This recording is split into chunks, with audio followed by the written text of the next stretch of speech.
Hello guys and welcome back to my YouTube channel. I'm so excited to have you here today, and please kindly subscribe, hit the subscribe button. It's not hard, if you are new here. I have so much interesting content coming on the way. So today we have such an interesting guest here, Mr. Deyon Gandonu, someone I admire, someone who inspires me, and someone who I hold in so much high esteem. So Mr. Deyon Gandonu, before we get into this video, kindly introduce yourself to my audience.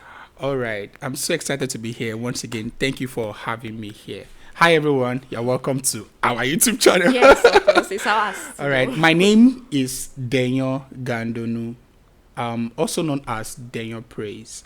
I am a multifaceted creative entrepreneur. I'm a photographer, videographer, brand strategist, business consultant, church media consultant, and besides that, I'm also very, very interested in discussions and topics that affect and revolve around young people, and that has led me into starting various communities for young people. And yes, those are the ways I love spending my time. And besides that, yeah, I love spending time with my girls, my daughter and my wife. Thank you. Awesome. Great. And such an amazing portfolio, by the way. And yes, Mr. Deyon Gandonu, let me just, brief my audience how I got connected to you. How did I meet this amazing man sitting beside me here? So one day, while I was at the office, I, heard my boss, listening to this recording on YouTube, this video on YouTube, and he called me. He was like, "Brave, come here, come and watch this video." I was like, okay. My boss, Mr. Teyosi, when he calls you, you have to, come, right? So I came to watch this video, and he was like, "You have been telling me that you want to start up your business. You just moved to Lagos State, Nigeria, and you want to start up your business. Look at this man. He's sharing his story of how he started his business from scratch and with no funding at all." And at that point, I was discussing with him. I was like, I want to start this business. I have this business idea and I don't have funding. How am I going to go about it? How am I going to start without money? And I watched that video and I was like, oh, I think I would love to have an opportunity to speak to this man. I watched his other videos and I was, inspired and motivated. And yes, here we are today currently, and I'm so excited. I'm super excited as well to have you. Thank you so much. Yeah. And yes. So before we get, why are you stopping, Brave? Sorry. It's fine. Okay. And you also forgot to mention that you came to visit me and my family some weeks ago. Okay. Wow. But then it's cool. It's just fair to say that that visit was very, very beautiful. In fact, my family and I made an entire vlog on it, and it was so beautiful. I think that was when this should have happened, but for some reason, because of power outage and some other issues, that was why we couldn't have that. I'm super excited you still had to, make it happen. So thank you so much for having me. Yes, thank you so much. And I'm going to, link that video here in the description. And yes, Mr. Deyon Gandonu, I would love to, ask you, currently I am in a 9-to-5, and I have been in 9-to-5 all my life. And I would love to, eventually venture and start my own business. But I would love to ask you this question. What inspired you? Why did you decide to, leave the traditional 9-to-5? I remember watching your video and you said that, that you will never go back to a 9-to-5. I never had a 9-to-5 to start with, so there's nothing to go back to anyway. Okay, I guess you said that a 9-to-5 isn't for you. Yeah, isn't for me. Isn't in my school of thought. Yeah. Exactly. So, what really inspired you to say, I will never, have a 9-to-5. I would, pursue entrepreneurship? Well, I would say that in all honesty and fairness, I didn't, make that decision consciously. I didn't even know what the difference between a 9-to-5 and entrepreneurship was while I was growing up. All I knew was that you need to get a job and, make money. So I didn't even know the difference at the time. And before I jump into what actually led me into entrepreneurship, let me take you back in time. Let me give you a little backstory of myself. So, in summary, I grew up in an environment that was very, very unenabling for children. We grew up, my siblings and I, grew up in, I do not even categorize us as a middle class family because we were poor at the time because we could not afford basic things. Our parents could not do much for us. We could not attend the kind of schools we should attend. We could not, get access to things that we could get access to. So it affected me a lot growing up, and I was very, very bright growing up. I my brightness got me opportunities to be leader, to be in leadership positions all through my academic. Like I was head boy, I was this, I was that. So, my parents saw that brightness and desire to want to, go to school and be all that I wanted to become, but they could not do much for me because they were at the time they were pensioners. They were just retrenched by the government, and so they couldn't do much for me, and I needed to go to school. In fact, it was so bad that my elder brother had to give up his own school dream just to allow me go to school because he felt like, I was more interested in school than he was. So, even when it was time for me to get into school, my parents couldn't afford the fees, so we had to farm, we had to do a lot of menial jobs. Even when I got into school, I studied mechanical engineering, and I could not, buy textbooks, get handouts. I was always not allowed to enter, classes because, I could not I didn't have I didn't, fit into most of the requirements. So that led me to taking menial jobs. While I was in school, I remember I worked in a laundry shop. I remember I sold pepper soup. I remember I did a whole lot of things to support my parents, not to put all of that burden on them. So it was on the quest of, doing that because I chose mechanical engineering for two reasons. Number one, because of my passion for creating things. I felt like engineering was that, world that would help me bring out my real self because I've always been passionate about creating things. I love to see things that, come out of my hand, become usable by people and useful to people. So I felt like being a design engineer would help me do that.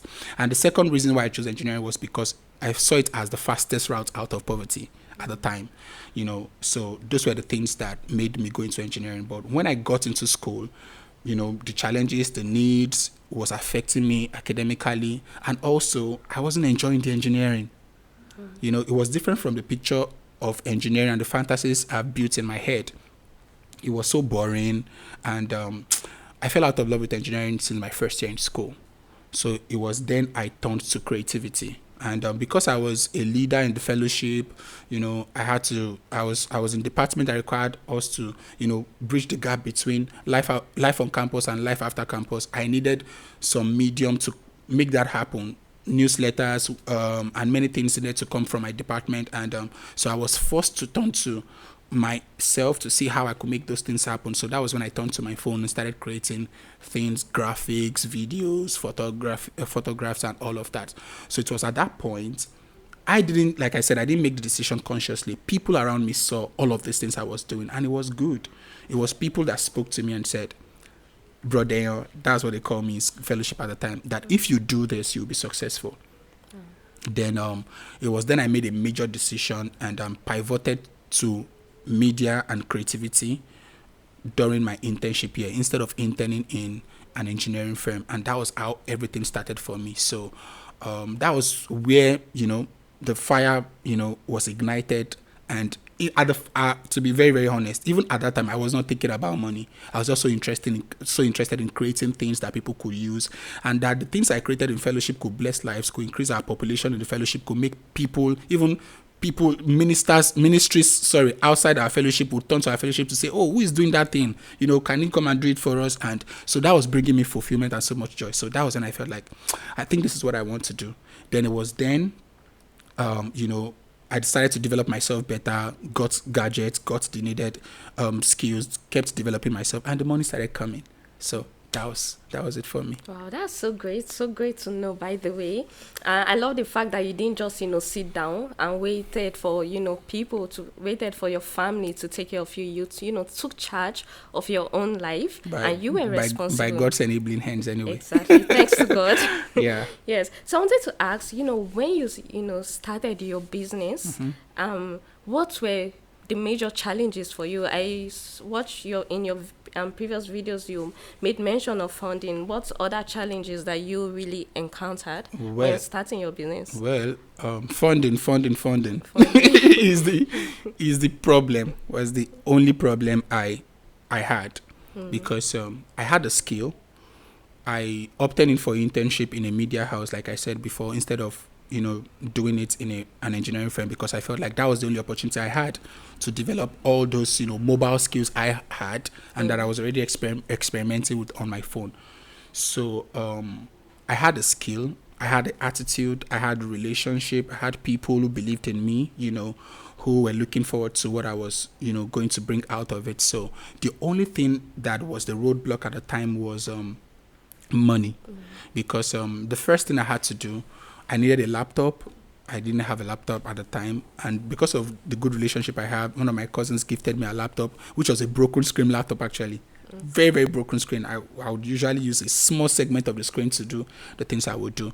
So I had all of that as support. I had people, but when it was time for me to start my photography business, which was how I, came to limelight, I needed to get a camera, and there was no money.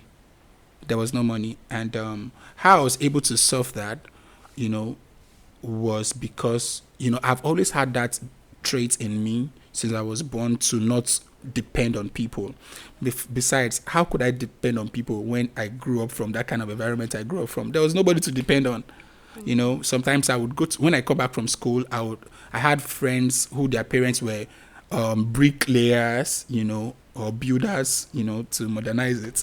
And I would go and do, help them, do many things, pack bricks, pack sand, those are the things I grew up doing to support my family. So when I got to that point of needing money, I could not think of who could help me, because I knew that there was nobody who could help. I could not, calling home would be traumatizing for them, because obviously it was more like I'll be asking them for what they do not have. So the first thing I had to do was look within and ask myself that, how can I raise this money? So that was what led me to selling pepper soup. So it's a long story, so I will not go into that. I saw an opportunity, and I offered to solve the problem. And that was what got me into selling pepper soup while I was still doing my internship. So I would close internship at about 3 p.m. and go to the restaurant or the joint. It was a bar. The problem they had was that the bar owner wanted to shut down the business because sales were not rapid. And I offered to, sell pepper soup there to catalyze sales, and it happened. So that was how I started making money. I would resume there by 3 p.m., close by 10 p.m. I did that subsequently, simultaneously for months, and I was able to raise some money. Then after I raised that money at the time, I needed to go back to school. And I knew that it was that point I needed that camera, so I had to call my parents. So when I called my parents, obviously they told me they didn't have money to get me a camera, but they were inspired when I told them I already raised 70,000 naira all by myself. So then my mom just said okay. Then the next morning she asked me to send my account number, and she wired me 80,000 naira. Wow. That 80,000 naira, I'm sure, was not her money. Up till date, I do not know where she got it from, but I'm sure she loaned it. So it was that 80,000 naira plus the 70,000 naira. In fact, I got more than I needed, because the camera I wanted to buy at the time was a Nigerian used camera, which was 110,000 naira. But I got 150 in total, so I could buy some other things like speed lights. Then I got a wedding job, and I shot the first wedding, and they recommended me for the second, the third, the fourth, and that was how I blew up and was able to go back to school and start sponsoring myself, even though my parents were still supporting me somehow, but it wasn't that all the burden was on them. And yes. Wow, that's so good. Like, and I love telling my friends that it's just better to start than to be Yeah, at one it's really place. good to start. Yeah, because when you start, you don't know, opportunities may just come from, Even anywhere. even before I got a camera, before all of that happened for me, I'd already gone to Facebook, created a page, and announced myself as a photographer, videographer, brand strategist. Even when I'd not had anything, people were already believing I was a photographer before I owned my own camera. But because before I owned my camera, I'd done some jobs, but I rented cameras from other people. So I'd already created a picture in my own head and the minds of people that this is who I am or who I'm going to become, even before, I became mainstream, so to speak. Yeah, I have this friend of mine who is starting his business, logistics business, by the way, and I'm actually going to, send this video to him You just to, should inspire start him. your business if you're watching Exactly. this. Exactly. All right. Exactly. So I wanted to ask, okay, to me, you are successful. And I'm sure to so many people around, them may look at you, Mr. Deyon Gandonu, and say, oh, Mr. Deyon Gandonu is so successful. He has, achieved this level of success. I want to know, how do you measure success, both, personally and professionally? Well, success to me is relative. It's relative. It's relative to the individual. It's relative to the people. It's relative to us, to our persons. So for me, you know, I would say that I consider myself successful because all of these things that I have done over the years has not just blessed me, has not just improved the quality of my life and my family's life, but it has also inspired many people to do the same. Marianne Williamson said, when you let your own light shine, you unconsciously give other people the permission to do the same. So that my story and my growth and my improvements could inspire other people to feel like, see, if Dayo could do it, I could do it. So I think that is the first thing that I consider as my success, the fulfillment that comes out of it, the joy, the impact. And not just that, okay, I can live better, I can eat better, I can dream better, and I can give my own child a better life that I didn't have. It's not just what makes me or drives me. It is the joy that comes from watching all of these things improve people's lives, like doing things that people can call their own and that can last, even after they are gone. Like businesses I have grown, brands I have worked with, stories I have told, a lot of projects I've done, are the things that I look at and that gives me joy. That, oh wow, if something can come out of me that is helping solve a problem or helping improve the quality of anything somebody wants to do, that is the joy. And that can be connected to the reason why I went into engineering in the first place, because that has always been my desire. But I didn't know that this gifting was not meant for machines, was not meant for inanimate objects, was meant for people. And I'm glad I was able to figure that out early. And the second thing that I can consider, or that I define as success, are my failures. In all of this, it didn't just happen over the night. I failed, I stumbled, I messed up at some places, and I still mess up, So my failure, my scars are also part of the things that, make me count my success. It's not just about the good days, the happy days, the money days, and the days that everything is rosy. The days that I also, hit the brick wall and seem like I'm making no progress. Those are also part of the things that reminds me of, my success. So those are the two ways basically that, success, that defines success for me. Okay, yeah, good. Good to know, by the way. And I would love to ask this question, right? Okay. A whole lot of young people, especially young people in their 20s, they are actually confused. Especially me, I'm also confused. We should be, especially anyone living in Nigeria right now should be confused. Exactly. Excuse me.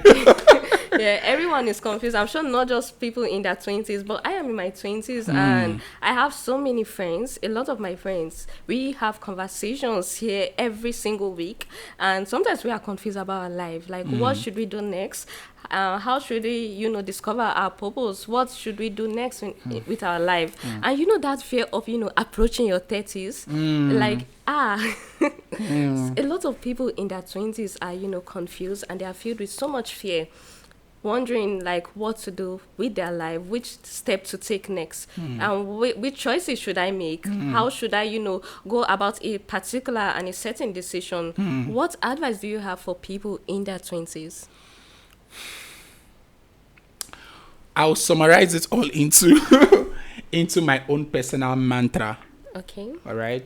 I have a philosophy that drives me, that drove me from that point of need to the point of abundance. And before I go into that, okay, let me just go into the mantra. So my name is Deyon. I'll put it on the screen. I'm not on my t-shirt, so they can't say it. So my name is Deyon. Deyon is Deyon, and I made it into an acronym, and the acronym is do everything you'll one day need. So fear is synonymous to young people. We cannot separate ourselves from fear. We are the most vulnerable of all age groups. We are the ones who the world, expects the most from: our parents, our society, our church, our workplace, everybody.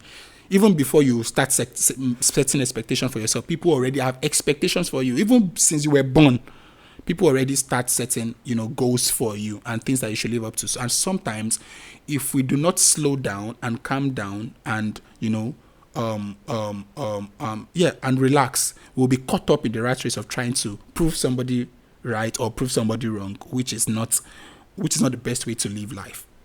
So from the acronym I just gave, what you need to do is that you need to change your mindset first about many things. Romans chapter 12 verse 2. Sorry, I'm being pastoral. It's okay. Be transformed by the renewing of your mind. So you have to know what you want. You have to have a vision. You have to know what it takes to achieve your vision. Some people, the major reason with young people is comparison. We compare ourselves. Like, imagine the disaster if somebody like me was comparing myself to my friends who their parents, were millionaires.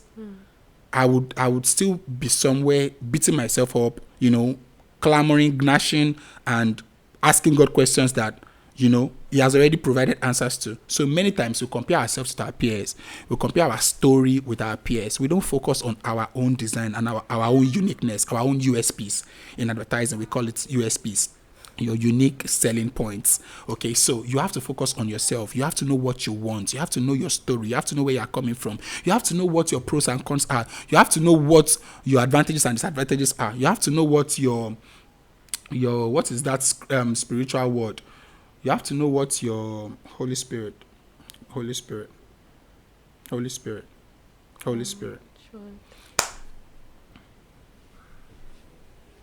You have to know what your consecrations are. Okay. Your consecrations are the things that will prevent you from not doing what you should not do. Like me, in the environment I grew up, I had opportunities to be wayward. Many of my friends were toying with sex, doing a lot of things. But I knew that I needed to change my own life, so I can't be caught up in the wrong things. I can't be caught up in things that would waste my time, even though they were, enjoyable and satisfying at the moment. So you have to know all of that. Then after you must have figured out all of that, then you have to jump on the pedal. Pedal to the pedal. You have to do everything you need. If what you will need in future would be reading, now read it. If what you will need to connect yourself with your purpose, with your plan, with whoever you want to be, is making friends, make friends. Yeah, sure. If all you have to do is to be humble, to learn a skill, to join a group, to join a community, to take a course, whatsoever it is that is vital to your purpose and your expectations, is what you want to prioritize and do. Yes, sure. So I have no other way Okay, to answer nice, that. nice. Thank you so much. And I love your relationship with God. I remember when we were, talking on phone, I believe around July or June of this year, and you told me that you would love to, go into the ministry later on in life. Yeah. Yeah, and I love speaking to people who, have such a beautiful relationship with God. Can you, share why you believe everyone, not just young people, by the way, every single individual should, have such a, good and a connected, such a close relationship with God, and how your relationship with God have, taken you to where you are in currently? Oh, okay. Speaking of ministry, Yes, yes. yeah, I remember that conversation so well when I was saying that there's going to be a point in my life that I will drop all of this. I'll walk away from all of this, and go into ministry for young people properly. And ministry for me would not mean owning a church, building a church, but it was literally I figured out that I've been in ministry for longer than I thought, because all of these things I do, people invite me to speak to young people. I have communities, about two different communities. I lend my voice a lot. At least in a week, at least 2-3 young people speak to me, have sessions with me in a week, asking me questions around purpose, marriage, finance. And it was then it occurred to me that, see, you do not have to announce publicly or really say, today, as from today, I'm no longer, you can now call me Pastor Deyon before you do that. So I've been doing it. So what I've been doing now is to pay more attention to and leverage every opportunity I have to do that, and not wait until I feel like I have all the time to be able to do it. And speaking of relationship with God, I do not know how any young person on earth, especially in this current age and time, will do life all by themselves. True. Without, acknowledging the magnificence and the role of God in all of this. It sounded interesting, while I was saying how I pivoted from poverty to becoming a brand owner. And did I tell you? I think I've told you. Yes, your business. Yeah, and I have my company in the UK. In the UK, yes. Oh, nice. Congrats to you, by the way. I saw it in the WhatsApp group. I was going to say okay, congrats. no, community. Yes, Nice. So all of that could sound really interesting, and it could sound like, this guy is smart. This guy is. Come on, I'm not smart. I'm loved. I found grace, and if I would summarize all of that, I'll take us to the Bible. Sorry, I've quoted that many scripture now in this podcast. That is who I am. I'm sorry, guys. I'm so sorry. I can't separate myself why from you that. say sorry? Because some people might find it offensive. It's just mentioning God, Bible. Was that what you want? No, please, go read your Bible. Please indulge me. So, Romans, Job chapter 32 verse 8. Job 32 and verse 8 is one of my best scriptures. It says, "There's a spirit in man, and the inspiration of the Almighty giveth them understanding." Everything I do now, I've worked with big brands, and I still work with a lot of big brands. And sometimes when I provide solutions to their problem, even I look at myself and say, what? How did you just do this? Just about day before yesterday, a guy came to me who wanted to do a project, and they are just about 24 hours to launching the project, and they've not been able to achieve a logo. He has paid many people. He showed me all the things they did. He didn't even know I was into branding. He came to me for documentary, that I would be the one to document and do all of that. So it was when we were speaking about the deal with getting a logo. I said, I could do this for you. Wow. And do you know that he left my house? I did the logo in about 30 minutes. I had to speak on our community. Yes, by 8. I started doing the logo. I started designing the logo by 7, and I was done with the logo by 7:45 or thereabout. Wow. And I sent it to him, and he was like, what? Like, this is what people have been doing for weeks and months, and they have not been able to do. Like, how was it? I said, God, like, I cannot separate myself from the Spirit of God. So I think that's your advantage.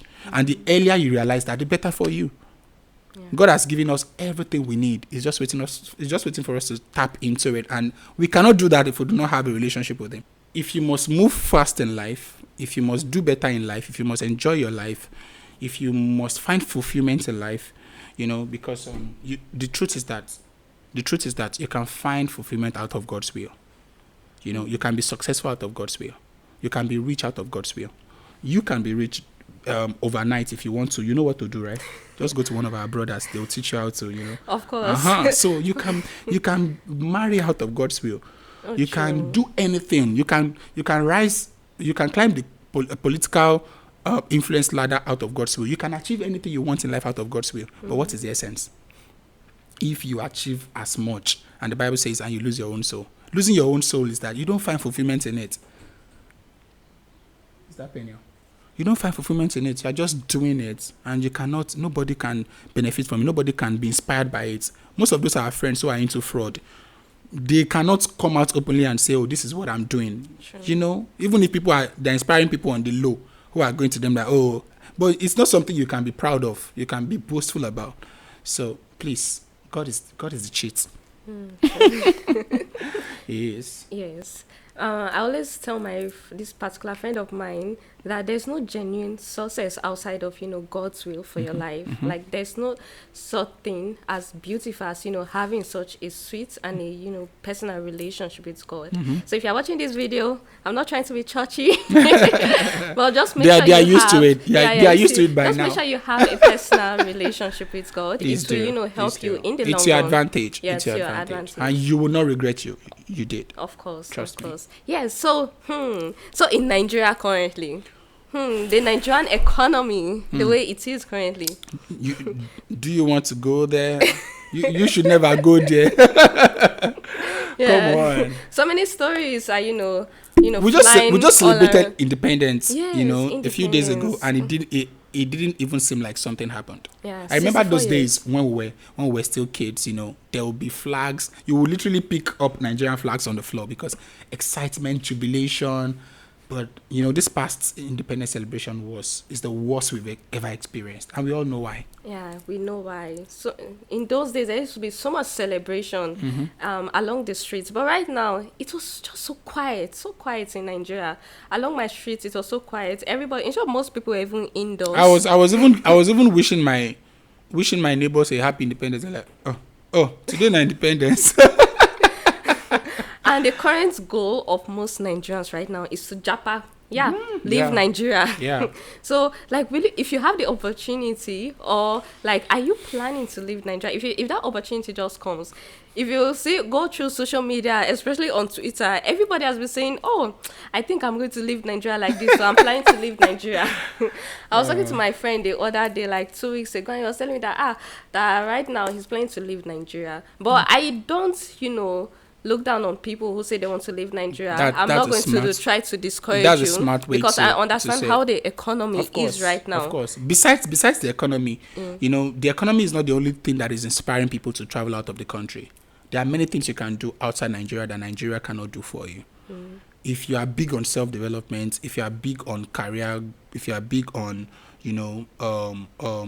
whatsoever it is, that I don't think Nigeria is the safe place to be. So please, why don't you go out and go out to a place that will give you the opportunities to be who you want to be.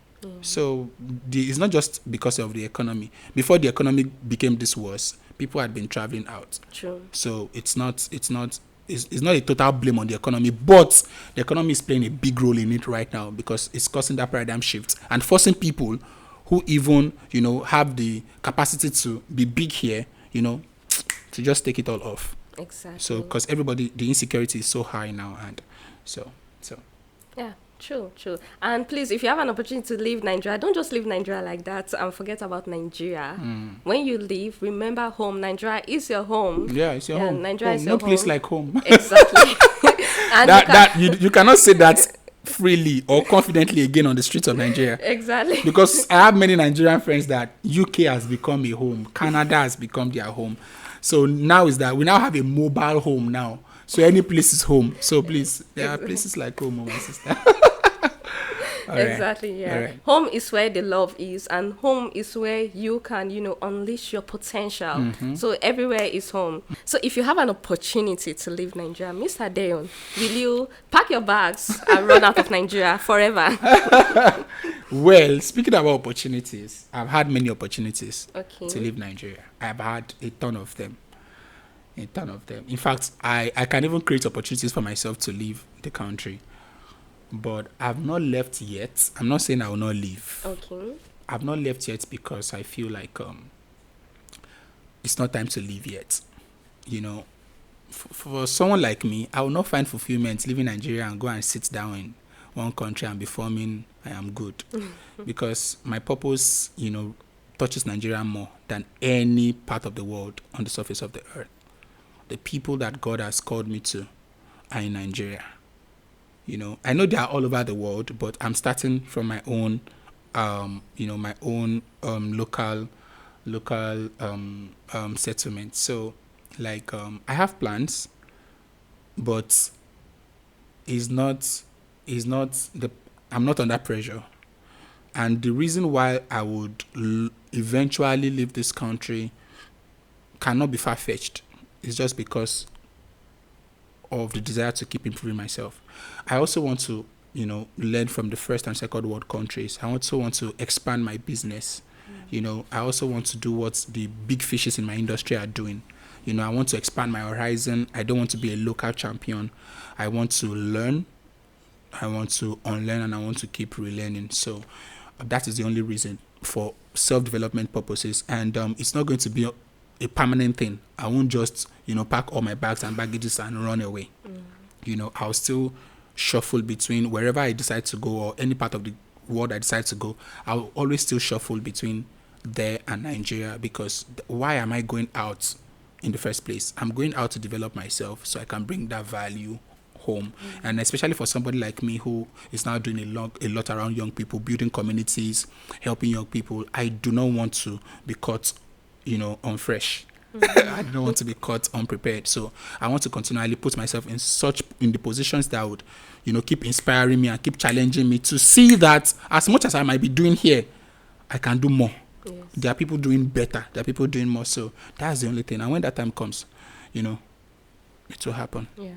And yes, please don't leave Nigeria and leave us alone. Don't leave us alone, please. And for those of you that have left, please, Sound Sultan already told you, please come back home. Come back. Come bring value to us. Exactly. We need to, improve, and we need to grow. Yeah. Yes. So, do you have, some take home for us? What advice will you give to this generation and the generation to come? Well, before I dive into that, I want to say thank you so much, Brave, for having me. Yes. For coming to my house. Thank you too. I'm super excited, and these conversations has helped me revisit, my own, my own expectations and plans as well. And I'm so excited for it. I'm super grateful for it, rather.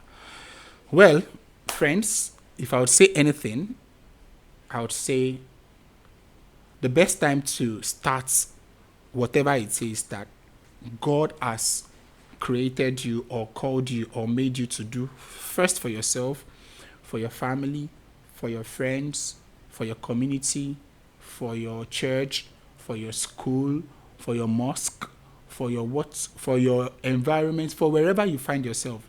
The best time to start doing that thing is now. You want to kill mediocrity. You want to kill complacency. You want to separate yourself with laziness, because that is what the economy is training young people to become. The world now is training us to depend so much on people than to see the light in ourselves. So you want to continually look within and ask God to, clearly show you the things that He has created you for, the people that He has, because we have a lot of problem. Many young people are in a lot of dilemma, and a lot of problem, and who are going to solve these problems if not young people? True. Because, we have to be our own solution. So, like I said on my last episode of my podcast, that we have all been saddled with a responsibility for each other, a leadership responsibility for ourselves, a friendship responsibility, a financial responsibility, a moral responsibility. So you have to make sure that you stop sleeping on the bicycle. You have to stop being selfish and think that, all of these things, goodies, ideas, business, thoughts, money God has given to me is for me and me alone. No, you have to start thinking of how to give back to your community. And on the last note, I would say that if there's also something you want to do, like I said when I started, don't forget that right now is the time to start. So keep doing everything you will one day need. Oh, yeah, that's so beautiful. And thank you so much. I really appreciate you for, joining me today on my My YouTube. pleasure. My Yeah, so pleasure. excited, by the way. And please, to each and every one of you watching this video, Mr. Deyon Gandonu, he has a community of young individuals. If you need help with personal branding, inspiration, career development, so much going on in the community, by the way. And I'm going to share the link in the comment section and also in the description. It's called the Growth Cave The with Growth Cave with Deyon. Dayo. Yeah. Yes, so it's such a I think beautiful when I checked, community. we started about a month ago. Yes, yes. And when I checked, the last time I checked, we are over 270. We have over 270 members already. Okay. And that's like unbelievable. Yes, yes. Because when I wanted to start, I didn't even know it would grow past 50, But then, yeah, please join us. Yes. And bring value to us. Yes, and thank you so much. Thank you for watching this video up to this point. We are so excited. Don't forget to like, comment, tell us what you think about this video. Exactly. By the way, it's our first time conducting an interview, so we want to give her a round of applause. So don't forget to like this video, comment, tell us what you think, share it with any amazing young person you know in any part of the world, and until you see her same time or whatever, until you see her next time. Yeah. Stay brave. Stay brave. Yeah, stay brave. Be brave. You are brave. Yeah, you are brave. Yeah. Thank you, Thank darling. you. Yeah. Thank you so much. Yeah, thanks Thank for you. having me.